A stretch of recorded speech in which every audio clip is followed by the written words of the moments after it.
Well, hi there, and welcome back to another episode of Let's Talk Real Estate Investing. I'm your host, Sharon Vornholt, and I'm so happy you're tuning in today. My guest today is Rufus Thibodeaux.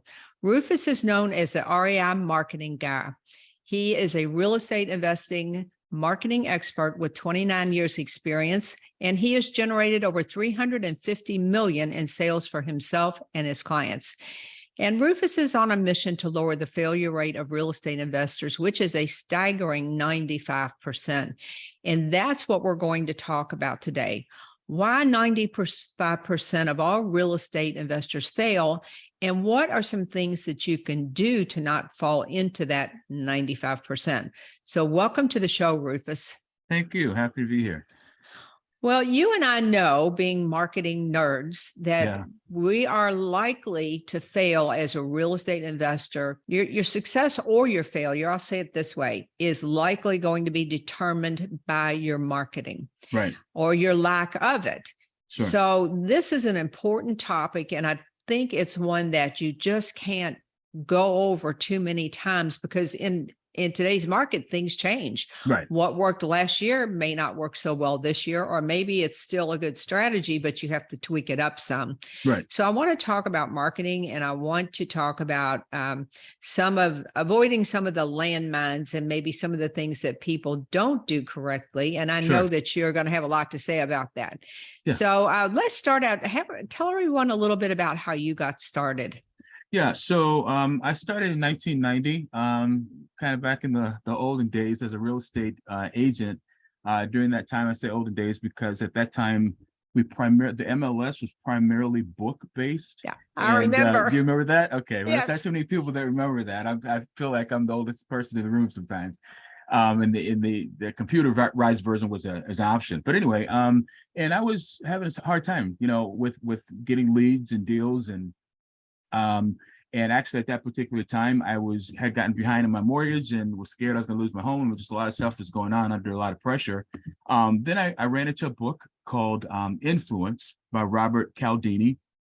And for those of you who are not familiar with it, it basically tells you, what makes people buy and, how to motivate them to take the action that you want them to take. And so from that, I learned how to create what I call kind of a crazy letter.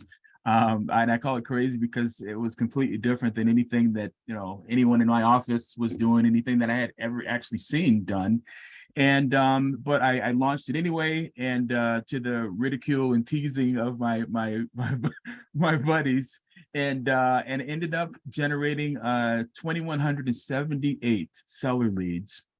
And I made $673,000 in commissions that year. That was over a 12-month period of time. So this is 1993.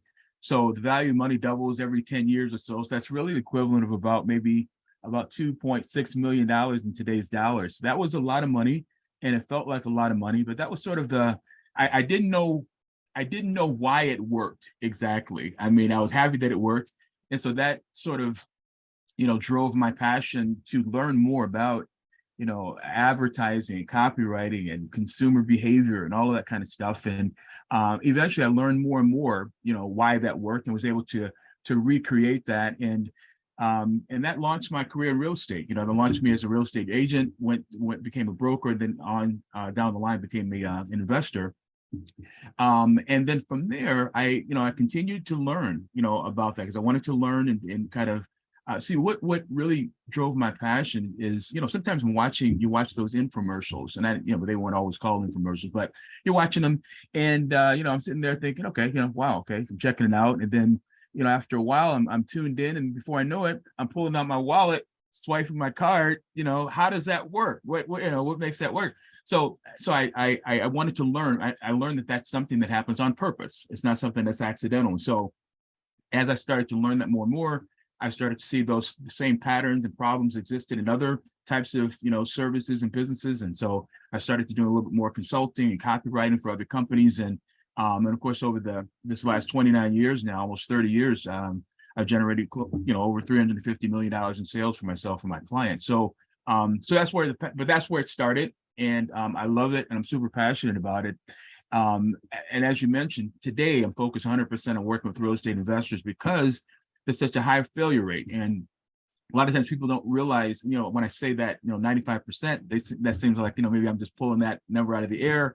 But if you Google that term, real estate investor failure rate, you'll see that it's a huge number. So that's how I got started. And that's what is kind of driving me going forward. So let me ask you this. Was it that letter that made you focus on copywriting to really dive into the importance of the words? Because the words are so important. Yeah, it was that. I mean, what I learned, actually, it was a combination of that particular book, and those other books that I tied in with it. Dan Kennedy is one of my mentors. And so I started to learn the importance of the words, and that I wanted to not cold call and chase after people, because I wasn't very good at that, number one. And it's just, it positions you. I mean, I just thought it was just me, that I was just not good at it, and, that I shouldn't do it. But then I learned that everybody hates it, Everybody hates it. Yeah. And because it positions you as an annoying pest, and as opposed to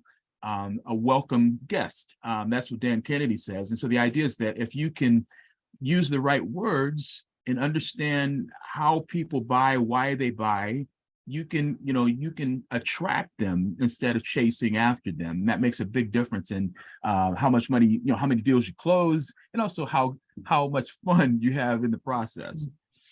Cold calling is miserable. And I would always tell people, God bless you if that's what you want to do, because I do know some people that have cold calling systems and people that, and it will work, but you're going to get so many no's. And at the end of the day, it's just a miserable way to spend your days. It is. You know what? And I'm glad you brought that up, because cold calling and door knocking, those things do work.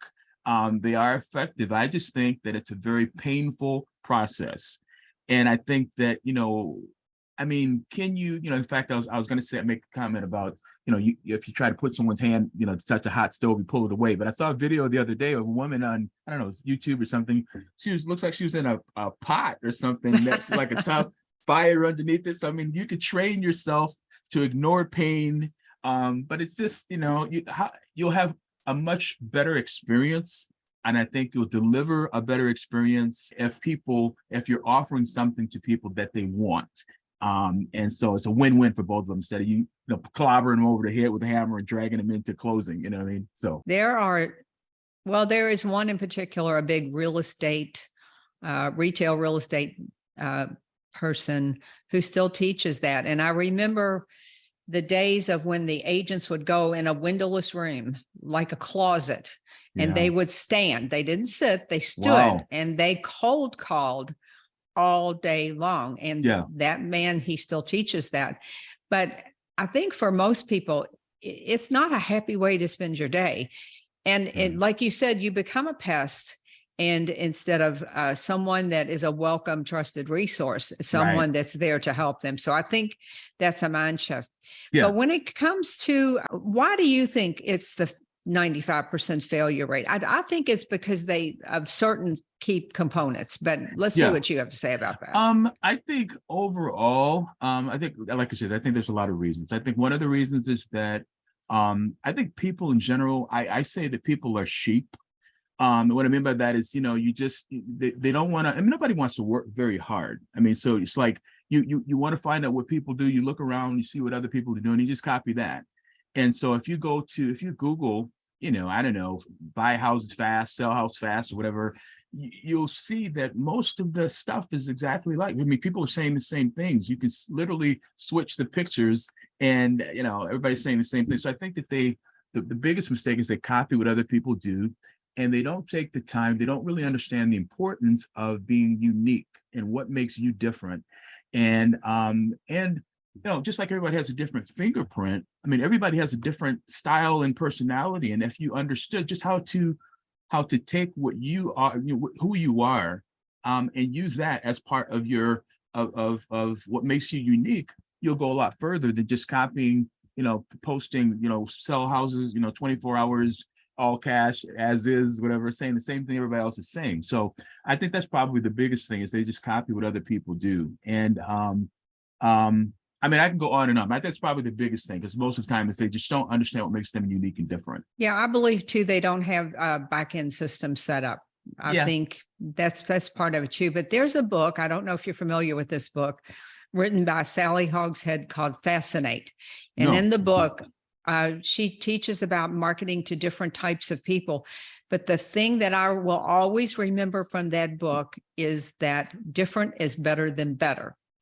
Yeah. So another person that I love and follow is Mike Michalowicz. And in fact, I had him on this show. Oh. And he's written a book called Get Different, Marketing That Can't Be Ignored. So Mike and I think a lot alike in that, he wrote Profit First, Pumpkin Plan. He's written so many books, best-selling books. But this one is one, you'll love this book. So it's Get Different, Marketing That Can't Be Ignored. And in there, he talks about subtle ways and not so subtle ways to be different. But one of the things that I've always preached is people never sent thank you notes for if you looked at their property and they turned you down. Who sent a thank you note? Me.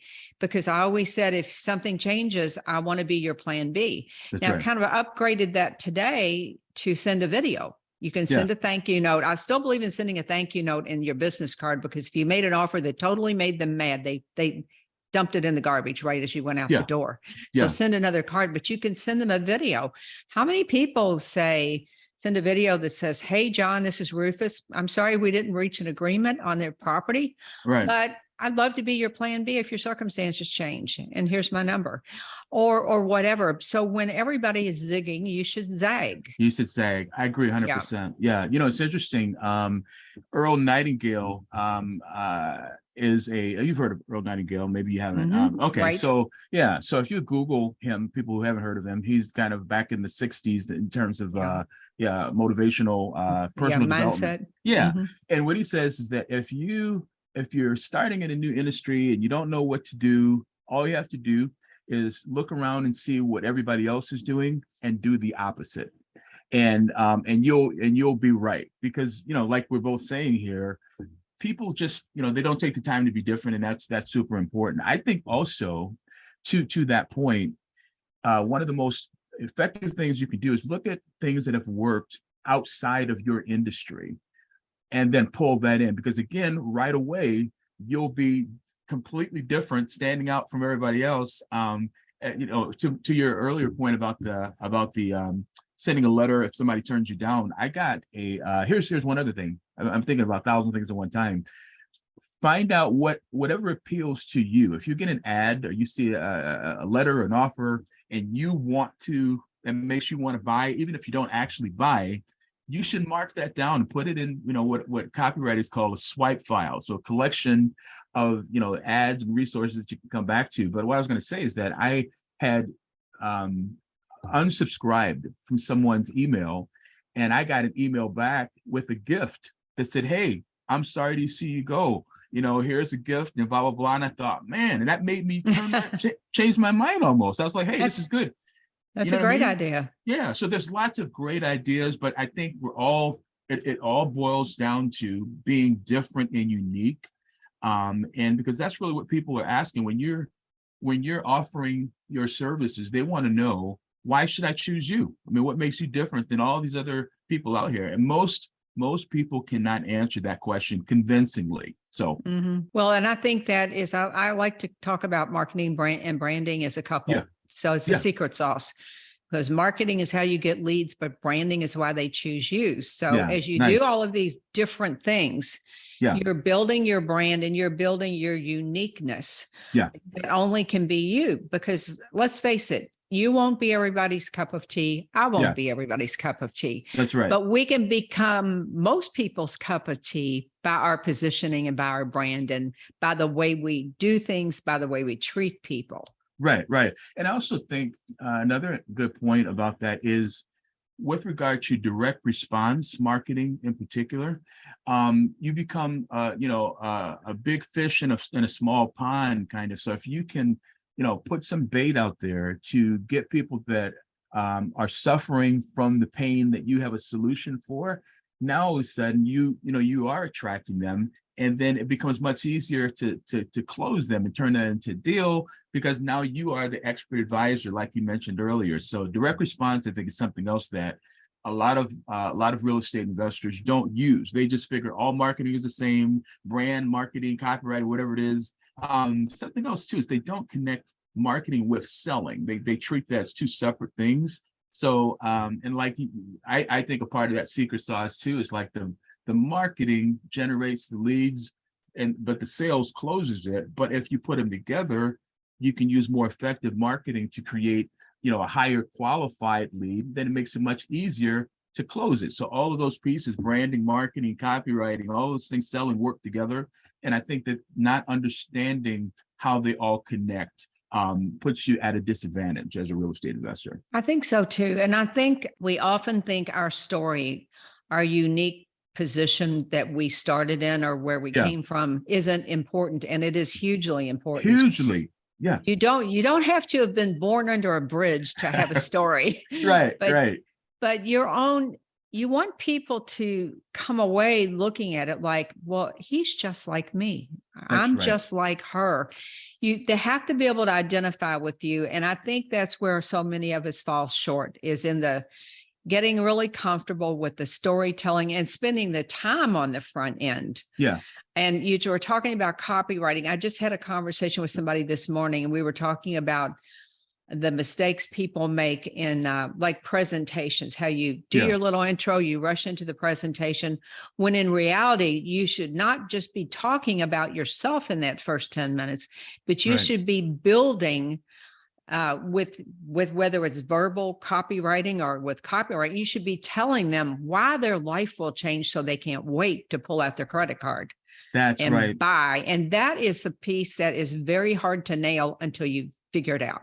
Yeah, but I think that if you position what you're offering in general, if you position it as a solution to a problem, now I think that, and that ties into the story too, because I think it just takes a little bit of time to put that together. But if you do that, now you can spend the time up front explaining how, what your offer is going to help them, and position that, and then sort of tying it all together into just, I don't know, I guess what you call a 30-second elevator pitch or whatever, but it's much more effective when people can understand the problem that you solve or the benefit that they're going to gain. And I just don't think that, I think what happens is that real estate investors position what they offer more on the what is it side. So what is it? It's it's a service, it's a real estate, a contract, as opposed to what that is going to do for people, because that's what people want to know. What is signing this contract going to do? What is it going to take away? What pain is it going to relieve? And they don't think of their services in terms of that. Exactly. Yeah. And in some, like an online business, we often talk about the problem solution method. Yeah. So that if you've got a problem, you've got a property to sell, your solution is to sell it. Yeah. But then what's the next problem? Well, maybe it's, I back taxes, or I can take care of that, or the house needs to be cleaned out. It's a probate. I can help you with that. So if you can always think about the forward path of problem solution, and you're there as a trusted resource, you're there to solve the problem. You're not there to make a sale. You are, but you're not. Yeah. But if you do that coming from a place of service, of giving, you are so much more successful than just here's the contract, take it or leave it. Yeah. And you are, you're treating people as people, and you're not, it's not a transaction, and because people can tell the difference. And I think that, overall, your marketing will be much more effective, and you'll have more fun if you just are doing what we're talking about. Spend a little time to tie that. I remember one conversation that we had, I think it may have been when you were on my podcast, when you were telling me how that you felt like women were very good at, I think it was probate. Was it probate that yeah. And so it's kind of like, because there's so many different areas within real estate, that you can help people. If you just tie yourself to one of those, you can maybe become a probate, specialist. Or I was talking with someone else the other day about how, they were looking at dealing with doctors, and I told them, hey, maybe you could look at, there's a lot of different specialists. Maybe you could, come up with a couple different USPs, USP being a unique selling proposition for, here's what every brain surgeon needs to know, before they sell their house, or here's what every, trial attorney needs to know. So just by tying a little bit of, humanizing and sort of personalizing what you do, you'll differentiate yourself. And it's not even some huge marketing strategy that you're doing, but it's Right. super effective. It's simple. Right. Yeah. Yeah. Well, they say the riches are in the niches, so you can definitely develop that around anything. You could be an expert at this and that, but you focus in your marketing, in your copy. Yeah. I always say your message has got to match the people you're marketing to, the demographic exactly right. you're marketing to. So you wouldn't send the same type of mail piece or verbiage to a pre-foreclosure that you would send to an absentee owner or a probate. It's different.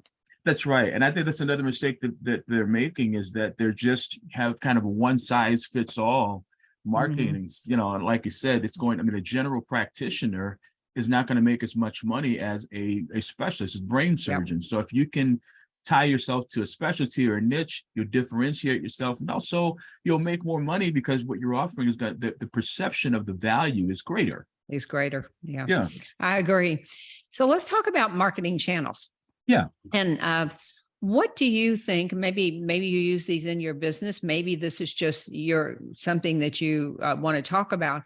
But what do you think the top marketing channels are for real estate investors? It's interesting. And you just mentioned something that I have to tell people repeatedly, is that the whole idea of that matching the right market with the right media, with the right message. So it all depends on who it is that you're going after. And so I think that's another sort of sly mistake that people fall into, sly trap. It's like, I'm going to just do this, this, and this. Well, that may not be the best thing. So do a little research to figure out where did your people hang out, and then use that as the method. So I think that the method, that you use to deliver a message, that's what I refer to as the media, how you deliver the message. That's going to just be determined by your market. So for some people it's offline, some people it's online, some people it's a combination. I just think that it sort of depends on that. Do you have a view for one? Do you have a preference for one versus the other? Well, I like, for real estate investors, my top things I think that work really well for off-market deals are, of course, direct mail marketing. Yeah. That is the way you reach off-market. I think networking is one of talking about offline. I think that's one of the most underrated forms of marketing on the planet. Sure. Because you get a chance to present your brand, you get a chance to market to people, and it's not even who it's who knows you. Totally. If you're just a real estate investors group and someone has a property, you want them to think of you. Totally. If that's your niche or your area that you work in. So I think that, and I think websites. There are so many people that are up in the middle of the night searching for you. They're not going to wait for a direct mail piece. Maybe you don't even know they have a thought of selling their property. Sure. So if you don't have a lead generation website, then you are dead in the woods. You really are, because they can't find you when they need you. It's like if you needed your car repaired and you didn't have a mechanic, you're going to go to Google and you're going to try to find someone. Well, that's the same thing that these distressed sellers are doing. Very many of them, they're going straight for the internet. But I think it depends on, partly on your personality. It depends on what you're going after. For me, you and I, we're never cold calling anybody. Right. We're not. I'm not knocking on anybody's door. Right. I am, I direct mail all day long. Sure. Different, unique ways of reaching them. Content marketing like this is so important. It's huge. It's huge, because this is how you get known. And for folks out there saying they don't want to do this, guess what? You got to do it. You should do it. You should do it. I was going to just mention, I didn't mean to cut you off there. I think I cut you off there. I think what's good about this, and that's another point that's made in that book, but it's actually by Robert Cialdini, that influence, is that one of the psychological shortcuts that people use to make buying decisions is if an expert says it, then it's true. So, and the quickest way to convince someone that you're an expert, well, there's a few ways. Actually, you can get up in front of a room, start scribbling on a whiteboard, is writing a book or some type of, ebook or some type of content. And it's doing exactly what we're talking about here. Interview somebody, create a video, and the perception is that you are an expert. So that's a great way. Another thing I was just thinking about when you were talking about the different marketing, underutilized ways to market is joint ventures. Now, joint ventures, most people, I think, it seems that maybe, a lot of people think that maybe Pace Morby invented that, JVs. I don't forget the term. He has a special term to use, collab. I don't remember, but collaboration or something. Yeah, there's some term that he kind of coined, but joint, not just for the purpose of another wholesaler joining with another wholesaler and putting the deal together, but you think about in terms of solving a problem for a customer, for a client or a homeowner, what other types of services are they going to be using, or what other types of products or services are marketing to the same client as you that that you can complement and not compete with. So any services that have to do with the house, lawn care, painting, plumbing, mortgages, any other kinds of things. And what happens is if you can connect with the person that already has a database of clients that fit your target, then you can leverage their credibility to walk right in the door and get some deals or get introduced. So that's something that I don't think a lot of real estate investors utilize either. It's just that whole idea of a joint venture, getting endorsed by another company. I think that's huge. Another thing that real estate investors don't do, which is it pertains more to learning different ways of marketing. You mentioned going outside of your industry. I was in a mastermind group where it was different people outside my industry, which was hugely valuable. But I was also in a mastermind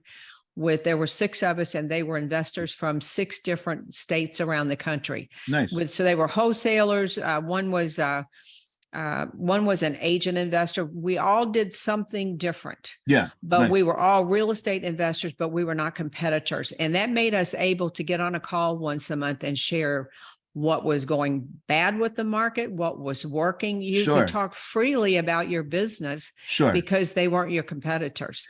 And that is also a different form of collaboration that is hugely valuable. Totally. And, it's interesting if you just do that one thing you're talking about, if you just create a group of people that are non-competing, whether they're all in real estate or different. So if there's something that makes them different, or different industries, you can use that one thing and leverage that to make lots of money, because you're not competing with everyone else. You're doing something totally different. And when people ask you what makes you different, in terms of, you're talking to a burned out landlord or a frustrated homeowner, you can tell them, use that as part of what makes you different. And I guarantee you, most real estate investors are not saying, hey, I'm in a mastermind group that helps me generate great ideas so I can help you to get your problems solved faster and easier, save you money, whatever it is.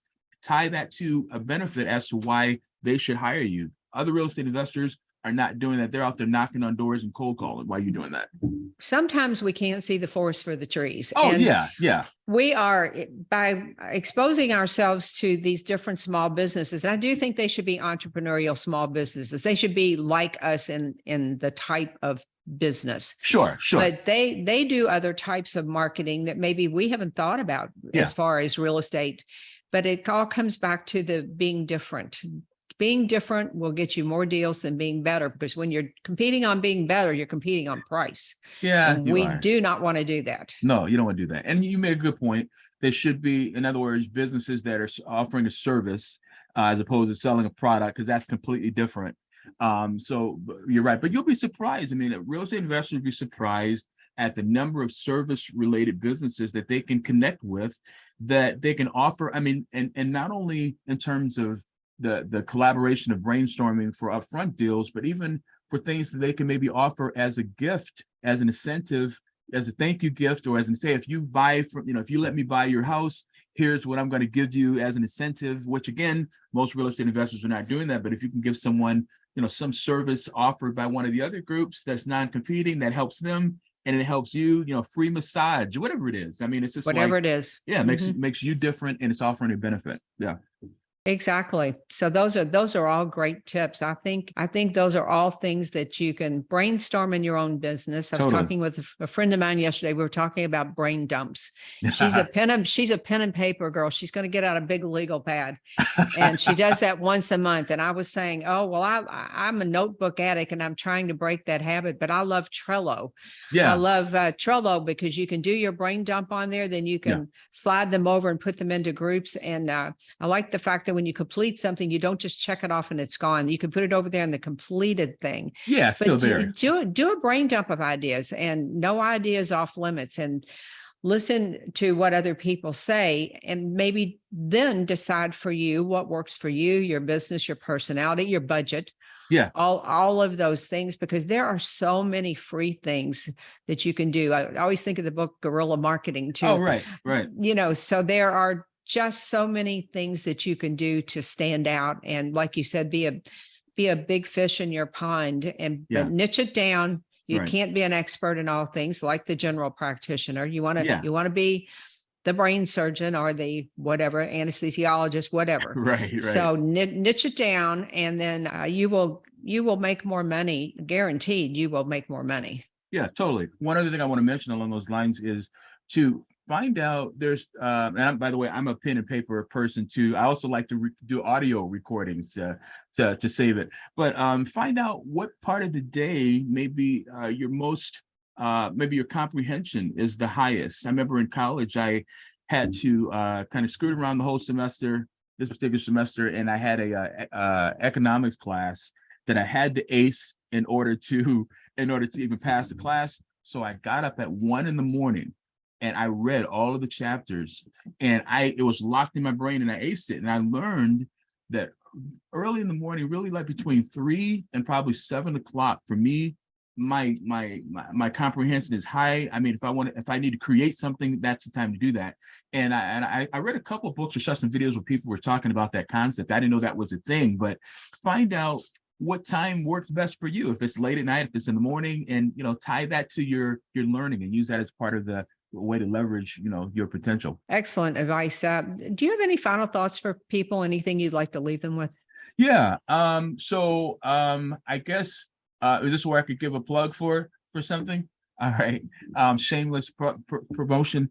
So I've got a 3-day workshop. It's actually a copywriting workshop specifically for real estate investors, where I'm teaching them the shortcuts that I've used over the years to be able to generate the revenue and the sales that I've done. And it's an easy way to be able to write ads that, instead of cold calling, chasing after people, to get motivated sellers contacting you on a regular basis. So I'll send you the information. You can put it in your link. But other than that, I would just say to look at, develop a swipe file, find ideas outside of your industry that are working, because for sure that's going to make you different. And like we said, tie in your personality, your story, what makes you different. Why did you do this? Why did you start? And then keep a collection of things that have worked, and kind of have a swipe file that you can pull from, so you don't have to kind of keep creating stuff from scratch all the time. I've done that for a long time, and it's Yeah, amazing. You see really good marketers, and you just slide their emails over into that thing totally, called a swipe file. totally. And then even after a while, you'll want to categorize them by, okay, this is this person's, and That's this right. is this person. Yeah, So yes, yeah.